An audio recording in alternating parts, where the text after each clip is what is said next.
What's up, Amazon sellers? Today I'm joined by none other than Roma the Roamer, and I'm super excited to learn about his journey, understanding where he's come from. And if you want to know a quick secret, right now he is traveling the world, but also he has previously done books and now going into OA. And I love his lifestyle and what he's up to. And I think there's so much we can learn from him. So stay tuned if you want to hear more about this. Okay, so today I'm joined by none other than Roma the Roamer, and I'm super excited to learn about his journey. Why? Because obviously he does a lot of things I'm super interested in as well, and I just love when people actually take full advantage of the Amazon business model and not only just make the money, but also live the life, and Roma is definitely doing it. So Roma, thank you so much for taking time out of your busy life and obviously sharing your story today. But if no one knows who you are, can you just tell us a little bit about who you are and obviously like what you've been doing? Yeah, definitely. First of all, I want to thank you for having me on here. I binge watched a lot of your videos. It is hard to find good content on online arbitrage, and you definitely have knowledgeable content, both for different marketplaces as well. So thank you for that. Not just .com, but also, what's the other one? Is it UK.uk or? .co.uk. Yeah. I know no one's like, oh, it's England over there. Yeah, it's kind of interesting hearing the differences when you talk about the platforms and like how to approach them as well. So thank you for that.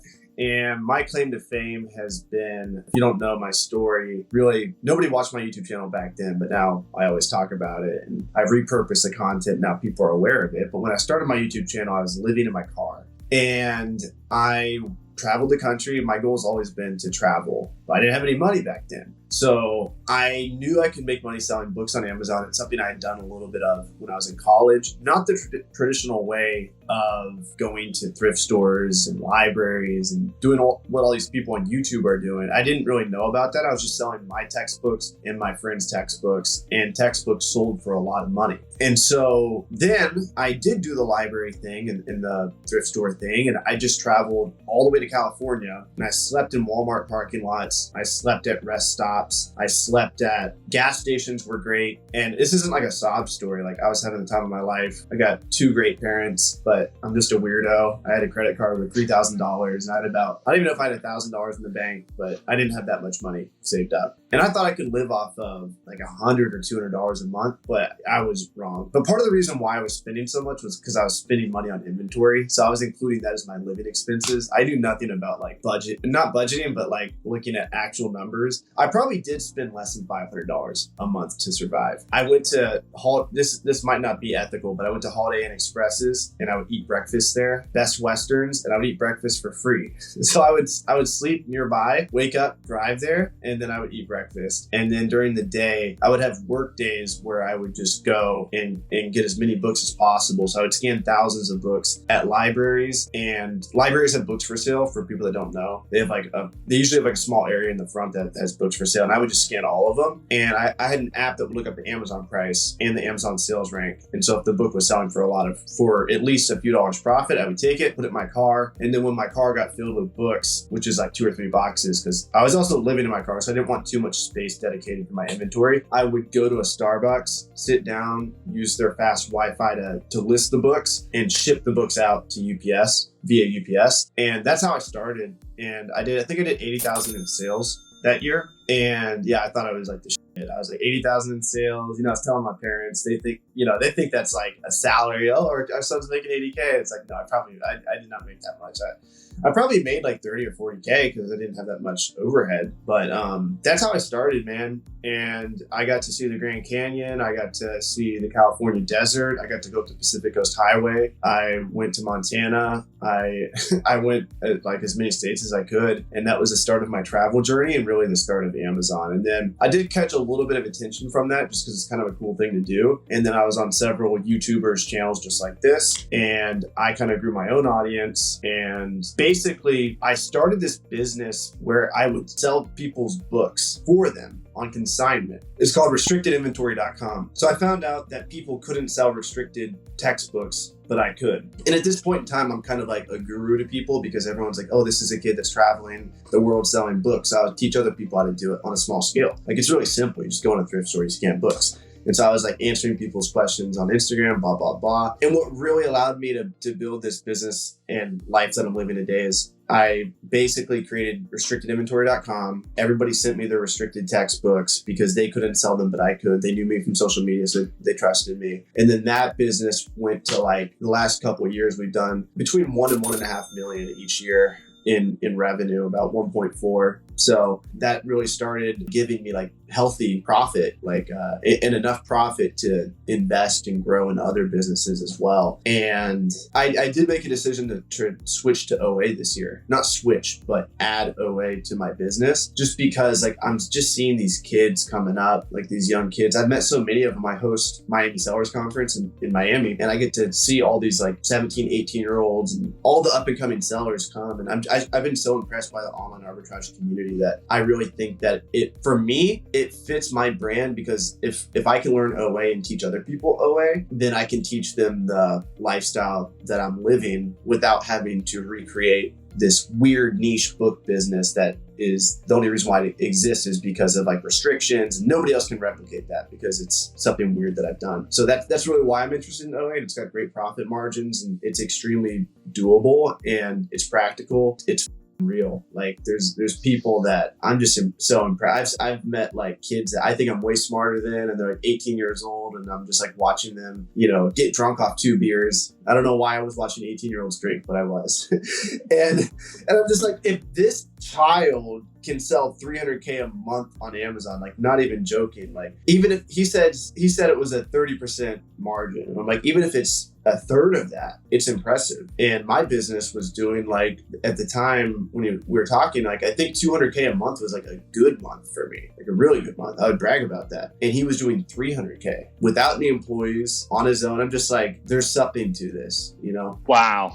It's incredible. I'd love to talk about the OA side because I appreciate that, but also just want to kind of really take it back. Getting in your car, driving around, like I'm guessing, like, because most people get in their car and they drive around maybe their city or maybe their state, but you're kind of like going, kind of national. Would you say that's because of like your travel bug, or is that part of it? The goal was travel.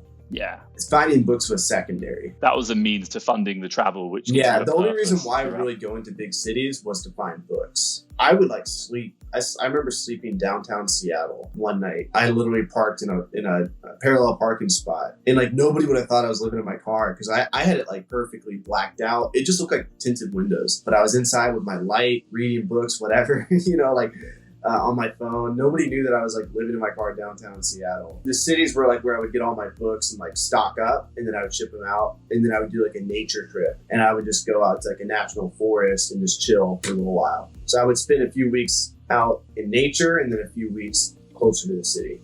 I think that's incredible. I think the reason why I ask is because obviously it shows like real hustle, real determination. Some people who have really started off with very little and grown this business really well, they've all had that kind of story whereby they've just done something which you'd be like, I would never do that. But it is so possible. Like you can do that. You can jump in your car, you can do those kind of those travels and do it all.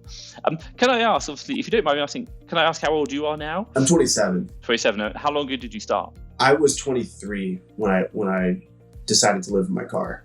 It was 2018. And how long did you do the whole kind of like car thing? Because obviously it was only 3 months, but 3 months living in your car feels like a long time. Yeah, I can bet, and I'm sure a lot of people are like no, and their parents would say no, don't ever. Yeah, do my parents would sound like okay. they never said no because I've always done crazy stuff like growing up, and I was like, guys, I'm doing this, and they're like, okay. I think my dad kind of thought it was cool. My dad's actually doing something similar now. He actually, after my trip, he did a trip with my mom that next summer, where they went out and did like, did they sleep? They slept, they camped, they had tents, so they would go to campgrounds, and I think they would sleep in the Prius a little bit, but now he wants to get a van and like pimp the van out and travel around like Canada and United States. So I think I think my dad was kind of like supportive of it the whole time because he's like, hell yeah, it's a good idea. And it's interesting because a lot of people who you kind of meet, like they watch your journey and they're like, wow, I want to do that as well. But like, I don't know about you, but like sometimes like I watch the people who sleep in the car to go do the traveling thing. Like, I don't know, you hear about the hustle videos, like when people really started hustling, like except in my car or my office or something. And I'm like, I can understand that. Like, I think that like I can understand why you would want to do that. And like sometimes it's like, wow. But I think it's incredible, like, absolutely amazing. And amazing the fact that you're, is that how much do you believe in this vision of what you want to do and what are you willing to do to bring it to life. And a lot of people would be like, no, I'm not doing that. That's too much work. Like, either you want it or you don't. And if you really want it, you will do whatever it takes. And I mean, whatever. And like, sleeping in the car sounds bad, but like, there's a lot worse things that could have happened. But another thing is, like, I grew up camping. So we would go up to Minnesota, we'd sleep on the ground. And like, my car objectively was more comfortable than camping. And it was also more comfortable than many couches. Maybe not beds, but like, I slept on my friend's couch in Portland, Oregon. And I remember most of it was because the couch was not comfortable, but part of it was because they would wake up at 5 a.m. and I was trying to sleep till like 8. And so one night I was like, it's more comfortable to sleep in my car. And so I went out to my car to go to sleep. And so like, it's all perception. Like, imagine like back in the day, the teepees that Indians had, like they thought that was like a mansion. Like that was like their house, you know? If you would have shown them like a car with an interior that you can, you know, put a bed down and it's weatherproof. You could be like in the middle of a hurricane and like the car is not going to be wet on the inside as long as it's not like, you know, you're underwater or something. And so like, it's very weatherproof. And I don't know, like it's kind of like, I think we're spoiled today. And I think we're always looking at what other people have. I think really like, I mean, just even having like running water and, you know, like a shower that's warm, even cold showers, amazing. You know, I think we live in a very fancy world. You know, I went to San Diego. I've traveled many places and seen homeless people, but in San Diego, the homeless people had iPhones. And, and it's like, okay, like I'm not talking down on those homeless people, but those homeless people are very different than the homeless people in Colombia don't even have iPhone. A lot of people don't have. Like if you have an iPhone in Colombia, better be careful because you might get robbed. You know, and in San Diego, homeless guy's got an iPhone in the corner. So we live in interesting times, and I think people lose perspective of how nice we really have it. Which I think a lot of people, if you can kind of shift your perspective on that, then what do you have to lose? Like there's literal homeless shelters in cities out there. So if your OA business does not go well, you're still gonna eat. You know, you're still gonna have water to drink. You're still gonna have somewhere to shower. Like you can eat food at Best Western and breakfast in the morning. Like you can figure it out, you know. And I think having that like confidence in the back end of like your mind, then you know that no matter what happens, you'll be all right.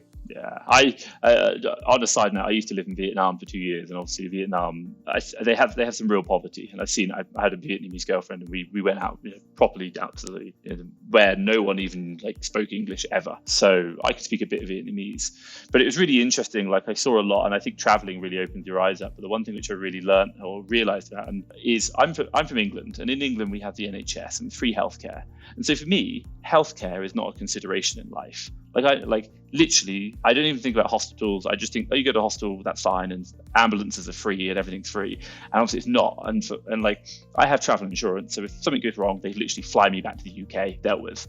But obviously in Vietnam, my girlfriend was like, I can't believe you're not considering healthcare and taking it really seriously. I was like, it's just something that I never realized. And it's interesting because our environment shapes the way we think. And you talked about like, oh, we have a nice house, we have a nice bed and everything else. And like, actually that's a certain standard, and your environment's created that, and that's what you think is normal, but it doesn't necessarily mean it is. Yeah. And you can reframe that. And actually, if you're willing to, should we say, maybe not live in such a nice house, nice bed, maybe live in a car, then you can go hustle and actually, you know, get ahead. Yeah. And I think it's incredible. And actually, like, sometimes we don't realize the things that we know or things that are limiting us, right? Because we think that's what we have to have, and we can't see the opportunity. So thank you for sharing that story about the car. Because like, oh my God, like hopefully if someone's watching it, they're like, I don't need to live in a nice house, or I can go travel and do that. And even, you know, I don't have to travel 5-star, but I can even travel in the back of my car and make money whilst doing it. So fantastic. Exactly. So you said you were doing that for about 3 months, and then what happened after that? Obviously, after that, 3 months?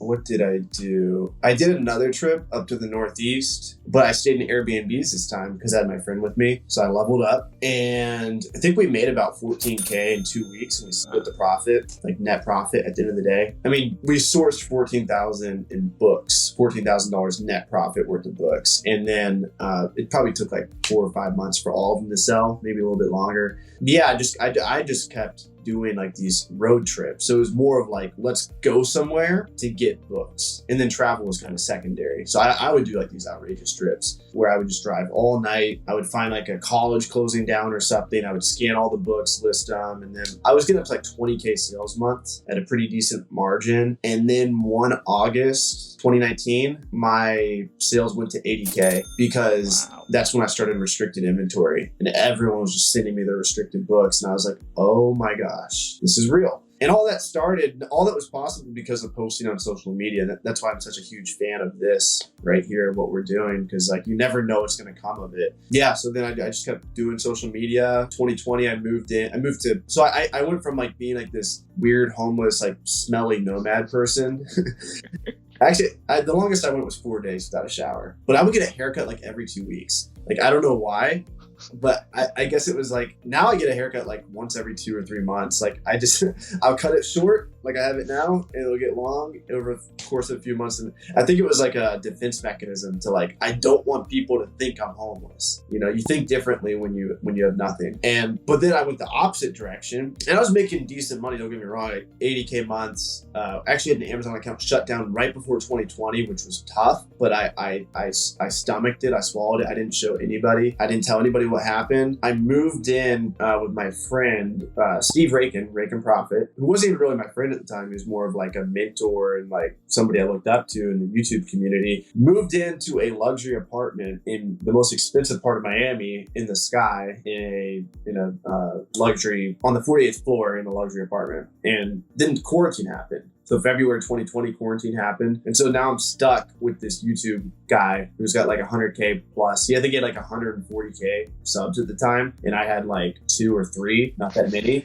And so like I got just to absorb all this knowledge. We ended up launching a book selling course together, and we sold a couple $100,000 worth of profit. Like it was good, you know, like I learned so much about internet marketing from him and just how to make content, how to tell a story, stuff like that. And so that was amazing. And I continued to build restricted inventory. And then I stayed in Miami a year after. He went back home to Connecticut. I stayed 1 more year, and I traveled a lot that second year. Looking back, 2021 was like a very like leisurely year for me. I would work like a couple hours a day, but then I would take these trips. I would travel. I went to Spain. Like I'm in Spain now, but I went to Spain for 7 days. I was just going all over. I was like, why am I paying for this apartment if I'm just traveling all the time? And so that's when I decided I'm just gonna be a nomad. And so now I just, wherever I go is where I live, you know? So I'll just go somewhere. I'll either get a long-term Airbnb, or I've not gotten an apartment yet, but I'm not opposed to it. Like if I go somewhere and an apartment makes sense, I'll get an apartment instead. But Airbnb is essentially an apartment. You're just paying it for a short period of time. And so now I'm just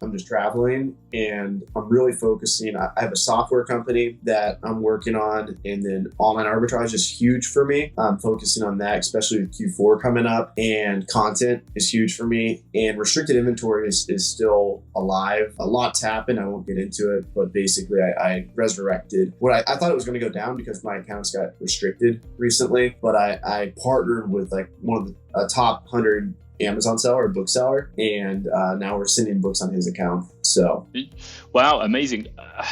There's actually quite a lot there. I just want to kind of deconstruct if anyone's watching. One thing which I kind of just highlight is kind of like networking, getting out there, sharing. And you talked about social and talking about the journey and what's going on. And that's changed the way you run your business and your life, hasn't it? You know, like you met Steve, Break and Profit. And it's interesting. And I think if anyone's watching, like if they're like right now, like maybe I'm doing this Amazon business, you know, I especially understand when you first start, like people aren't as big as you. They're like, oh my God, you're big. But like one thing they might do is like, I don't want to share, I don't want to talk about it, because I'm not as big and successful. What kind of advice would you have them, and how might that change their vision, you know, the way they do their business and even their life?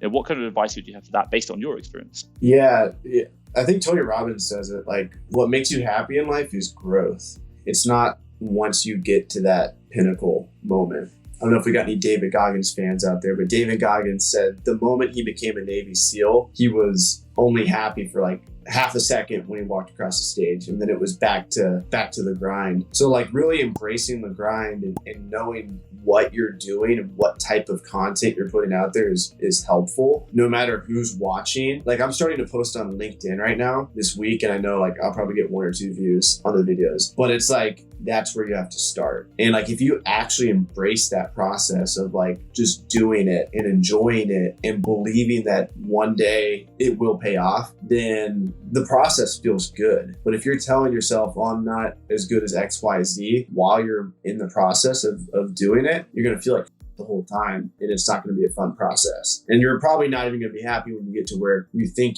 would make you happy, because once you get there, you're going to compare yourself to somebody else. Now, I think that people always compare themselves to everyone, no matter what people say. Like even Gary Vee, I think Gary Vee is still comparing himself to others, but he just has a healthier way of transmuting it into like, he looks at that as like natural competitive drive, but you don't get too attached to it. So it's okay to be competitive. Like I'm at 10K subscribers on YouTube right now. I can look at somebody who's around my level, like Flips for Miles, Warner Fields Profit, like they're slightly ahead of me right now, so I can kind of compete with them. But I guarantee you, like once I'm at 100K, I'm gonna start comparing myself to a different type of person. Hopefully they'll probably be there with me, so maybe I just compete with them the whole way. But you know what I mean? Like the more you level up, the more competitors will pop up in your radar that you weren't competing with before. And so choose what you want to compete on. I think that's a big one. Like choose, like live your life, live your dreams. Like really, like I want to travel to every country in the world. And in order to do that, I know that I have to sacrifice certain business goals. I also don't want to not do jiu-jitsu, because I believe that makes you like a tough individual. And so, but I know by doing jiu-jitsu, my business suffers, and vice versa. And also dancing. I know that my jiu-jitsu couldn't be as good as it was if I spent all the time that I go dancing doing jiu-jitsu. I'd be a much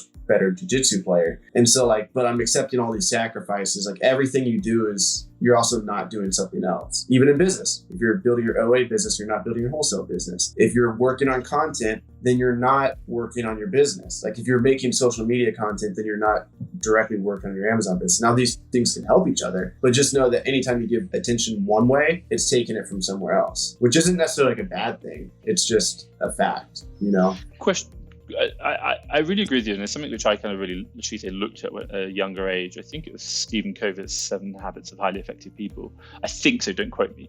But I think he talked about synergies, whereby like if you just use the analogy, I'm going to go network, maybe build a social media channel around my Amazon business, and then I'm going to do my Amazon business. You might be like, oh my God, I'm taking away from my Amazon business by doing this YouTube thing. This is horrendous. But what you actually realize is you start connecting with people who then give you information about your Amazon business and your Amazon business. Exactly. Yeah. And that's game changing. Yeah. I think the balance goes like this. I think everyone who sells on Amazon should have some type of social media presence. And I think that social media is exponentially scalable at no cost to your wallet. Whereas your business, as it scales, you have to buy more inventory. So in order to 10x your OA business, you have to buy 10 times more inventory, which means you have to spend 10 times more. And so like if you 10x your business tomorrow or 100x it, then your bank account's going to be empty. Hopefully most of the time, the money that you have allocated to inventory should be close to zero, because that means your money is in inventory. And so I think the balance that creators and Amazon sellers should have is spend all the money you can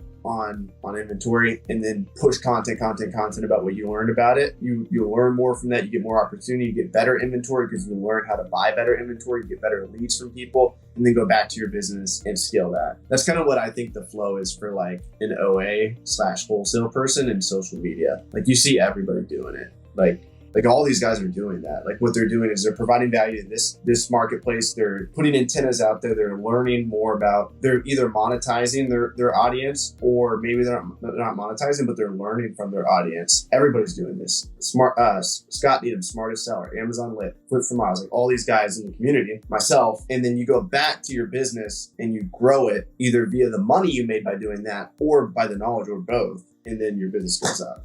And so everybody can do that, even at a small scale. Like back to your point, like what if you only have 2 followers on Instagram? Well, you can start, and you'd be surprised, if you just DM people, answer people's questions, how, even if you only have a few hundred followers, how loyal those people will be to you, and how valuable that community will be. Yeah, completely agree. Question for you, just on a side note, exactly the same kind of analogy. So not just building social media within that. Let's talk about, like, you do salsa dancing, and obviously you're an Amazon seller. So you're going to get people right now, they could be, should we say, the young teenagers, whereby, man, I've got to go to school, but I want to grow my Amazon business. Or like, you talked about it earlier on, like, I know if I do jiu-jitsu, it means I'm going to take time away from my Amazon business. We know it, like, you could work 24 hours a day on your Amazon business minus sleep, and your Amazon business is amazing, but for some reason, a lot of the people we know don't do that. They do have a balance, we say. How do you kind of like justify that in your head? What does that kind of conversation look like? And when do you say like, it's okay to do jiu-jitsu, it's okay to do salsa dancing, you don't just have to do this? Like I'm sure people have that kind of conundrum. Does that make sense? Yeah, it does. So growing up, all I cared about was wrestling. All I wanted to do was be a state champion. And then I was in college, to a lesser extent, because when I was in college, I was kind of humbled. My team was really good, but I still was shooting to be a national champion when I was in college. And so like all my attention was going, especially like in high school, I like was so zeroed in on being the best wrestler that I could. And so now, we were kind of talking about this before, but once I graduated college, I was like lost. It's like you have all this drive towards one goal, and then that's taken away from you because there's no wrestling. After college in America, in the world, there's really no wrestling community. It's not like jiu-jitsu. It's not like dancing. It's not like golfing. You can't go just wrestle with people. Like, let's go wrestle. It just doesn't exist, you know? I wish it did, but it doesn't. The closest you can get is like an MMA gym or a jiu-jitsu gym. And so then I was consuming a lot of content about like how I was listening to this guy named Dan Pena. People say a lot of things about this guy, but he helped me early on. But he was like, if you have a six pack, and I've always had a six pack, I still do. I'm just kidding. But he's like, if you have a six pack, then I know you're not good at business or something like that. Like he's like, my most successful students don't have six packs. They go to the gym for like 30 minutes to an hour a day just to stay in shape and then they leave. And I've heard this time and time again, like Naval Ravikant, he's like one of my favorite business guys to listen to. Quality podcast, Naval Ravikant, everyone should go listen to it. He talks about how you should only, if you really want to become massively wealthy, all you should do is focus on your business, eat healthy, and exercise. And only do those things. And so you're sacrificing everything else. And like, that's not my goal. Obviously, I want to live a life where I get to travel the world, dance. And the reason why I do jiu-jitsu is I found for like almost 2 years, for about 2 years, I didn't really exercise much or do jiu-jitsu. And what I found is I think I'm a much better human being and I'm much happier. And it's like the thing that kind of grounds me. Ever since I was like 13 years old, I've always had to like not fight people, but like get that energy out by being on the mat. And so that's something that just makes me happy. And I think what it really is like the exercise behind it. I think some people get it from running. The thing is, like, if you're really like long-term greedy and you want to like build like the biggest business ever, you have to have a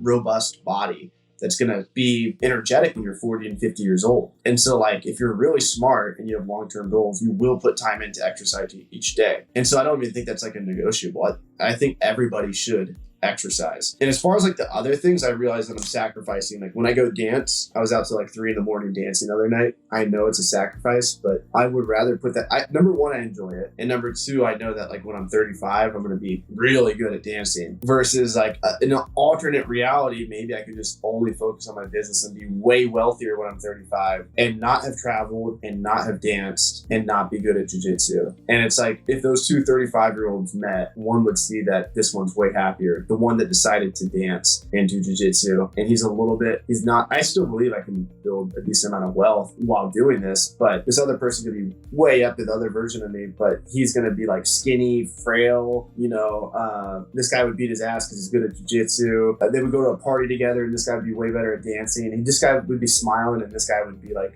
a tight ass, who just only focus on his business. And I just think it's way healthier. Tai Lopez says health, wealth, love, and happiness. And that's how you should start your day. So start with health, start with working out, then wealth, so build your business. Love, do what you love to do, spend time with your family. And then actually love is spend time with your family. Then happiness would be do what you love to do. So if you love golfing, go golf. If you love spending time in nature, go spend some time in nature, even if it's only 30 minutes to an hour a day. But I mean, you only live once. You don't know when cancer is going to hit. You don't know when your parents are going to die. You don't know when your friends are going to die.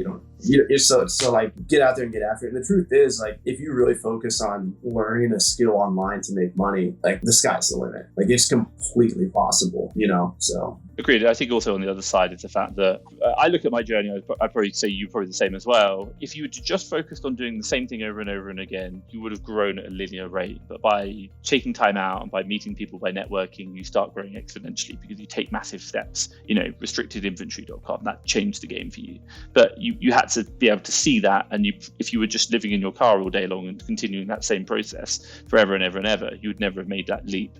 And that leap's now gone on to, spend a lockdown with Rake and Profit, and then you learn about everything else. And you're like, wow, my life has changed. And now, you said about travel was such something that you always wanted. But then what was interesting is the fact that because you made the change getting out of your car and changing the way you did your business, you can now travel the world and continue to run businesses. Yeah. So if you keep doing the same thing over and over again because it's working, doesn't necessarily mean it's the best way. And actually sometimes by taking a step out, it could be like taking a mindset, like I'm going to take a month out and do salsa dancing.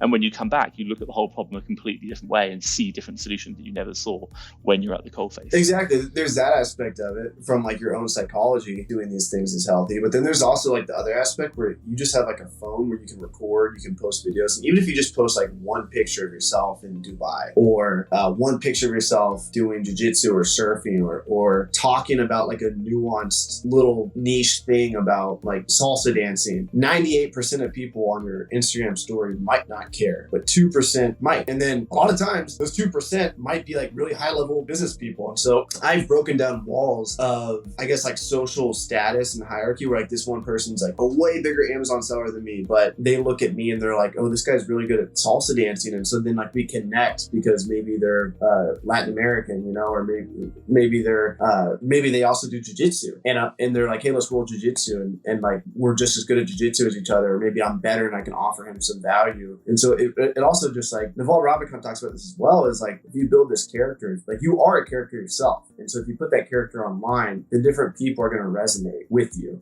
And so just by living your life and doing the things you want to do and following your passions and just only doing that, like that's something I'm not really talking about now because I'm not like the best dancer and I'm not the best jiu-jitsu person. But like if I continue to obsess over these things over the years, they'll compound on each other, and any one of these things could make me a lot of money potentially one day. That's not the reason why I'm doing it. Maybe they never will make me money directly, but I guarantee you indirectly they have. Just because it just builds character, it builds personality on the platform, and it shows people that you're real and that you're interesting and you want to do more than just look at keeper-graphs all day.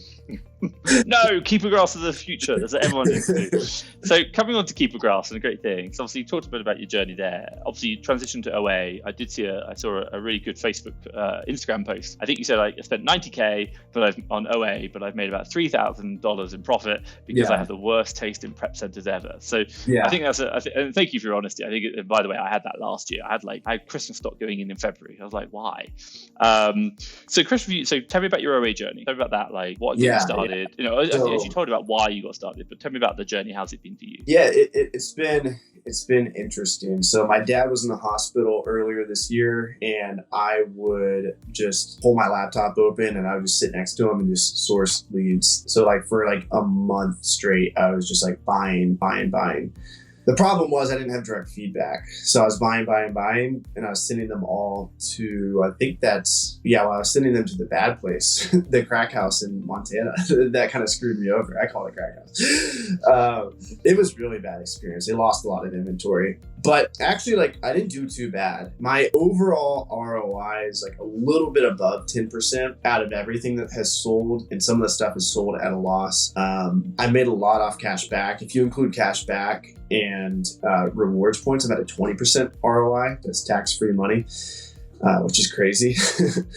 But yeah, I really focused on clothing and beauty products. And yeah, the biggest lesson I learned for sure was like, you want your stuff prepped fast, because when you buy an item, you want it to get active on Amazon as quickly as possible, because the longer time you let elapse, the more chance of the price tanking, the listing getting screwy, whatever. So the faster you can get it active, the better. And obviously the faster you get it active, the faster you get your money back, and then you can spend more money again. So that was definitely my biggest mistake. I think I also should have focused a little bit more on high ROI products, which I'm doing now.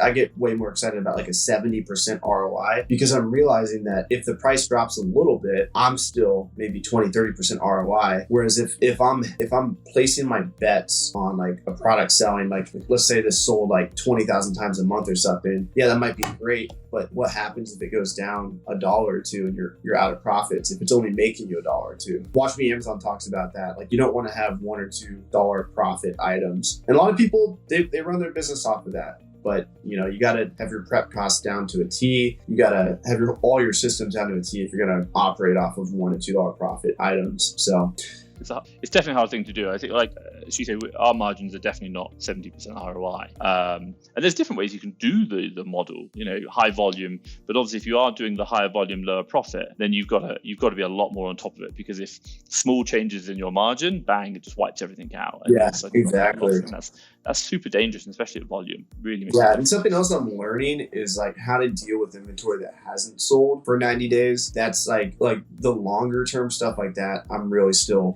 learning a lot of that. What do you do if something doesn't sell for 90 days? Are you dropping your mid price? Oh my God, we would this is the way we look at the whole, my own business. We'd look at we just get it out. I don't care, even if we make a loss on it. There is no point sitting on this. I remember you saying that now. I remember you saying that. I think that was a video I was watching. It was you talking about this. I think from my own perspective is I've invested, the way to think about the way I kind of imagine arbitrage is I'm placing bets. So I buy 10 different SKUs or 10 different ASINs, and I'm making a strategic bet that I think that ASIN I can buy today for X price and sell it for 2X price, for example, or 3X. But what I understand is I operate in a market environment whereby I can't know all the variables, and sometimes those bets won't pay out. So what we're doing is we're doing educated betting. So hopefully 9 out of 10 of my bets will deliver me a profit. I'm happy. But what I also appreciate is in that game, 1 out of 10 bets will probably lose me money, but that will get covered by the rest of it, and the grand scheme of things will become net profitable. So I don't get caught up on it, and I know so many people do, but I'm like, look, cool, this is it, bad bet, move on, next one. And the way we look at that within my business is we have 2 metrics we look at. We look at ROI 0 to 90 and then ROI from 90 plus. Why? Because if I look at ROI overall, we might have to clear some dead stock down, and I'd be like, damn man, it's bad. But I'm like, no, I've categorized that. I can see the effect of that, but I also see the independent effect of 0 to 90, and I can see how that kind of strategic betting is going on as well, and what's the margin on that side. So it's different. Do you drop it just to whatever sells? Literally, I don't care. I'll probably look at the keeper chart and be like, do I think it's going to recover within the next 90 days? And if the answer is probably no, Amazon's come on, someone else is done, not even interested, get it out, done. Just get back what you can. That's it. You put $1 in, hoping to make 2. If I can get $1 back, fantastic. If I can make 90 cents on my dollar, fine. Because there's also, I think it's in behavioral economics, it's called the sunk cost fallacy, and then obviously you're losing the opportunity cost. So if you look at the sunk cost fallacy, it's like a really good analogy would be, I've just paid for a 3-course meal. I've had a starter and a main, and they were absolutely massive. I'm absolutely stuffed. I can't do anything. And when they ask you what would you like for dessert, you still order the cheesecake. And you have one bite out of it. Why? Because you've paid for it. Even though tomorrow you're going to feel worse, you're going to hate it, but because you've invested the money in it, you feel like you need to get the value from it. And it's called stupidity. And we do it. It's a sunk cost fallacy. It's a behavioral economic term. And it was the same thing. I bought this product. I need to make money from it. No, you don't. Just get rid of it. Move on. Stop holding. Just get the money back. Exactly. That's the way I think about it. So obviously you've been doing OA now. How long have you been doing OA? I think it's a couple of months since that post. 6-7 months. April. So here's a question for you. On reflection, how's it going? Good or bad? It has been, after doing this, I have realized a few things. And yes, the items do sell really fast. But what really surprised me is I have a few items that sell crazy amounts. Just a lot of my revenue. I did $40K last month in basically one product. Selling that. And I did not expect it to be that disproportional. I had this idea, and I kind of took Scott Needham's words, literally the smartest seller. He's like, we cast our net wide. He's like, oh, Scott Needham cast a net wide. I'm going to do it too. And so I just bought hundreds of different ASINs. But what I found is for me personally, probably 5% are doing the majority of my revenue, So I did not expect it to be that disproportional. I knew the 20-80 Pareto principle, but I didn't realize,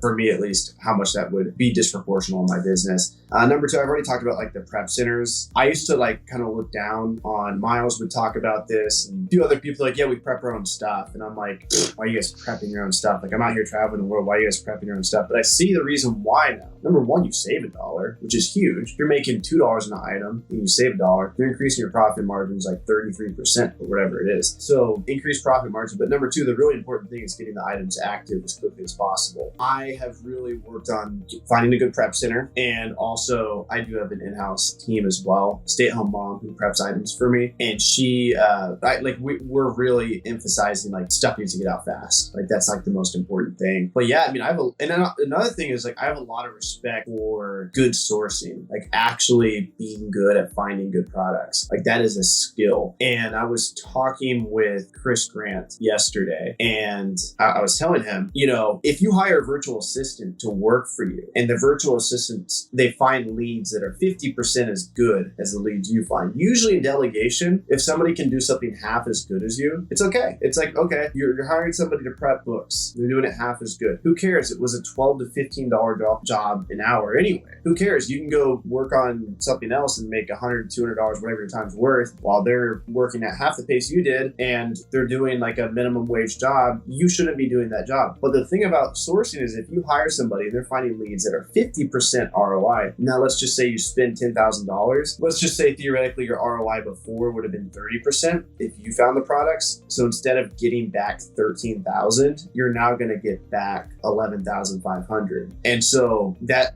obviously the game you're playing is going to move along way slower now because you have this one part of your system that is just getting you, not in a way, crap leads because you were getting much higher quality. So I think being good at finding good OA products is like for me at least, it was an underrated skill. It's something that you can do and you can literally scale to like $1 million a year plus in profit, like actually. And so because everything else is already delegated. Amazon FBA is delegated, everything else is delegated. So like, don't let a VA or like a bad system or a bad sourcing technique allow for bad leads to come in. That's something that I've learned, so, I'm actually starting to source more myself now so I can be more in the game and I can have more of a pulse for what's going on, especially going into Q4. I want to have like that edge when it comes to buying products that I know what's working. And if you just have a VA doing all that for you, you're kind of blind to it, Maybe there's a point where it makes sense, but you got to have pretty deep pockets because even if you have, I've spent $180,000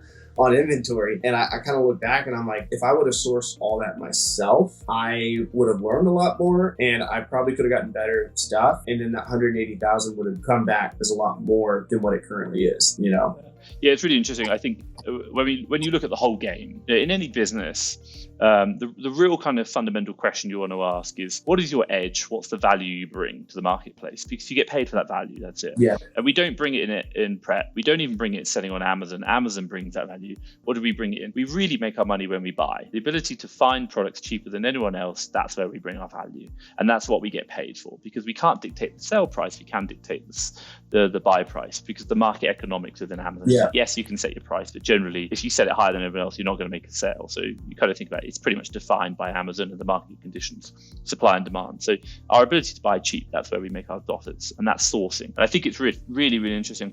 And I don't know if you know anything about me, but obviously I have like an army of VAs, but I always think about like, you need 2 VAs. Why? Because you need them to compete. Because if you've only got one, the idea is that you just have no idea if they're good or not. And like, there's a slight problem. Yeah. So it does make it more challenging. But hey, I could be here forever talking about VAs. So I appreciate time, and also I've had a lot of time with you. So I just want to ask the final question. If anyone is looking right now, maybe getting into Amazon, what kind of advice would you give? Would you be like, look, get into books first, then look at OA, or do OA first, or what would you recommend? Depends on where you're at. Like if you're dead broke, OA is probably not the move. You could do it. You could use credit cards. You could go out, get a job, and put your money towards it.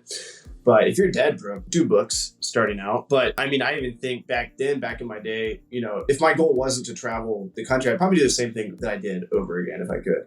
But if my goal wasn't to travel the country and I just wanted to make a lot of money, I mean, I could have used that $1,000 I had to buy fast moving OA products and scale that. OA, I think maybe everyone shouldn't do OA, but just other products on Amazon in general, like realize the power of FBA and the power of buying product and having it shipped to FBA without ever touching it. Like, just realize that power. And if you're able to consistently find good product that sells fast, like this skill, as long as you stay in the game, the skill is just going to compound over time. And eventually you'll make outrageous amounts of money. Like once you really dial in, like I'm not even at that point yet in my OA business, but I've seen the power with my book business, like lifetime sales over 4 million now selling on Amazon. And I'm just watching these kids pop off and I'm just like, wow. Like if like they're just getting into the game, like what is the potential with this business, So I think the cool thing about OA is you can do it from wherever. So if your goal is to travel, maybe focus more on OA. You're not going to make as much money starting out as,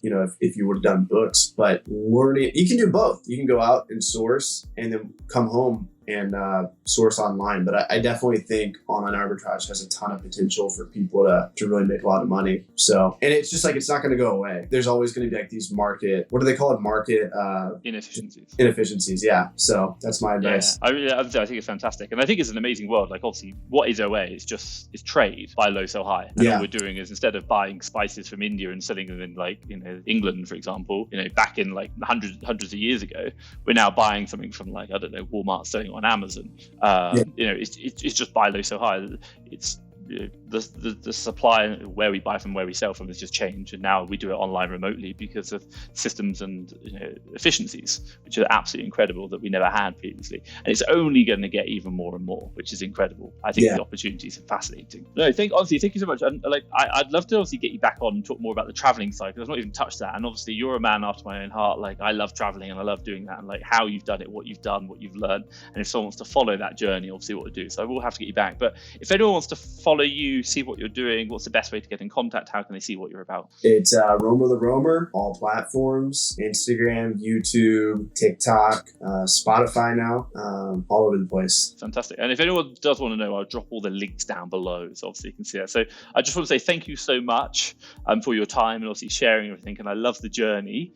And obviously if anyone does interested, do have a look at those links down below. Obviously the amazing stuff you've done, great content as well, and I know you interview a lot of people and talk to them on their channels as well. And I think in respect to you going books into OA and also talking about journey and also traveling, but also like salsa isn't just about like, hey man, here's like another million that I've done. Like you keep it very real, and I love that. And I see your jiu-jitsu stuff as well, or the wrestling side. Absolutely love that. So honestly, thank you so much for myself and obviously everyone who kind of watched and shared the journey. 100%. We'll leave it there. So thank you so much, and obviously wish you best luck on the travels, and hopefully I can come out and meet you one day and also have some beers. Yeah. Oh yeah. Brilliant. Right guys, I'll leave you to it. Stay safe, and make sure you click the links down below and also find out more. Stay safe.